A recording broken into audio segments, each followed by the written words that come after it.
Hello, welcome to Viewpoint at the Royal Award. We are glad to have Ms. Stella Cox, CBE, who is the Managing Director, DD-CAP Group, headquartered in UK. Ms. Stella is also a member of the nomination committee of the Royal Award for Islamic Finance 2018. Welcome to Viewpoint, Stella. Thank you very much. I'm delighted to be here. Let's start the discussion on a few areas. First of all, the UK has established itself as the Western hub of the ethical and Islamic finance. How do you describe the growth so far? Well, it's very interesting. The UK has been a centre for Islamic finance since the mid-1980s.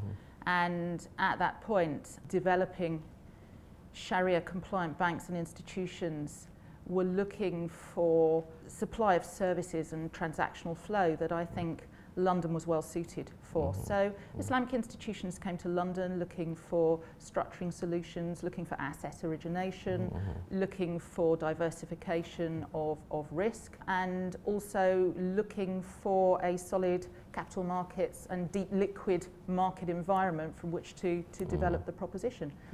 Since then in the UK we've built upon that original wholesale premise. During the past 20 years, initiated by the Bank of England, we've looked at evolving our domestic proposition. We've done that from a UK platform, and initially the Bank of England looked to develop the domestic market from the perspective of financial inclusion and ensuring that no British citizen was excluded from financial services on the basis of faith, and that brought in Sharia compliant product. We've moved forward, and I think with reference to the last 20 years we've done some great work. We now have a whole range of standalone fully Sharia compliant banks. We have an evolved infrastructure for Sharia compliant capital market issuance. We have Sukuk listing on the London Stock Exchange. We're looking across our insurance environment at creating insurance, reinsurance solutions for Islamic institutional and investor requirement as well. And on top of that, we're looking to work with our central regulators. The Bank of England's looking to introduce a Sharia compliant liquidity facility. Our government issued a sovereign Sukuk, the first Western government to issue a sterling denominated Sukuk. Yeah, I think it's a positive environment. Right, it's good. What do you think is the biggest challenges for the Islamic finance faces, especially in the Western countries? The biggest challenges, it's interesting. I mean, looking at the Western market, I think different countries have taken a different approach to evolving their Sharia compliant proposition. What I think really distinguishes us in the UK is that we have a complete market in terms of banking, asset management, capital market. We're looking at takaful or insurance.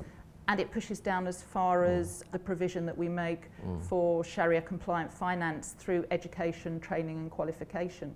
Through the UK, through the Chartered Institute for Securities and Investment, we offer the Islamic finance qualification, which is a professional qualification for financial practitioners that statistics have shown has the broadest global uptake. So that's been a big success. In terms of how we've done that and the challenges that we've faced, well, the UK has a regulator that considers itself to be secular. So if you look at other hubs in Muslim majority countries for Islamic finance, quite often the infrastructure has been based upon creating a different regulatory and legislative environment for Islamic financial services. We haven't done that in the UK. In terms of regulation, we have a single regulatory code, so we have been able to embrace, I wouldn't say accommodate, I think we've proactively embraced Islamic financial services within our regulatory code. We've sometimes had challenges in legislation, but after initial difficulties in the early years, certainly over the past 20 years, private sector has worked proactively with government to ensure that we highlight where we see there are concerns, and we do our best to lobby the government to make those legislative changes.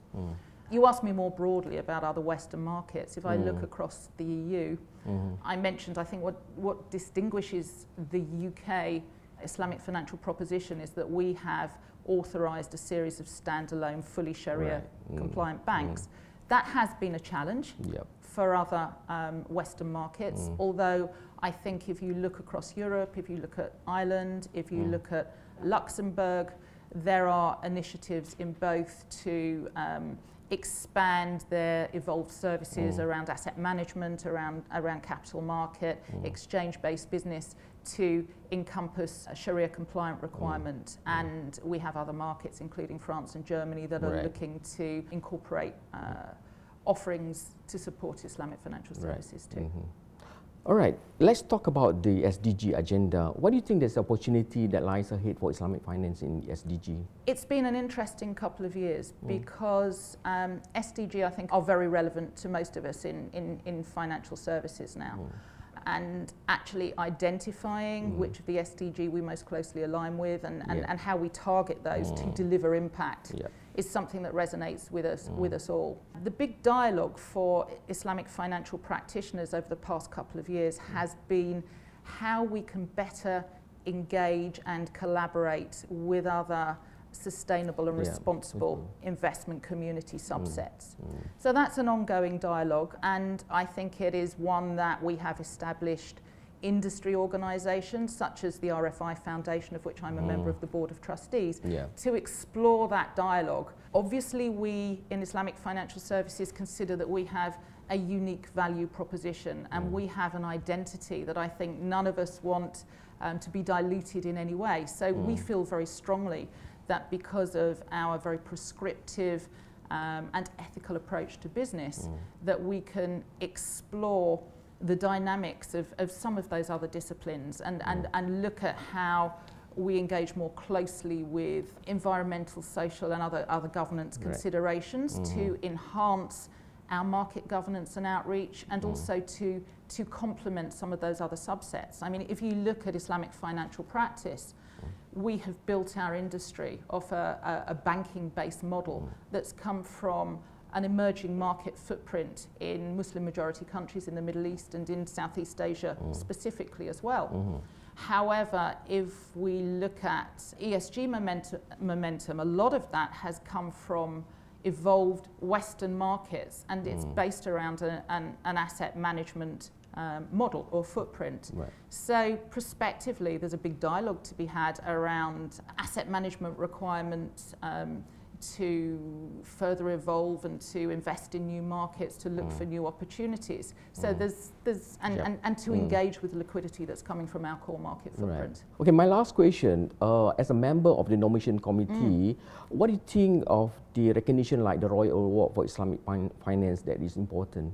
The Royal Award is a very unique proposition indeed, and it's been an absolute privilege to become a member of the nomination committee during this rotation. I've seen from my own experience that the Royal Award has true global relevance now, not just in terms of the submissions, and I think submissions this year were almost from all continents, certainly spanning the globe, but also the Royal Award itself has become very transparent in its process and openly enhancing the transparency of its governance process through its nomination steering committee, through its jury as well, which are also global in their representation.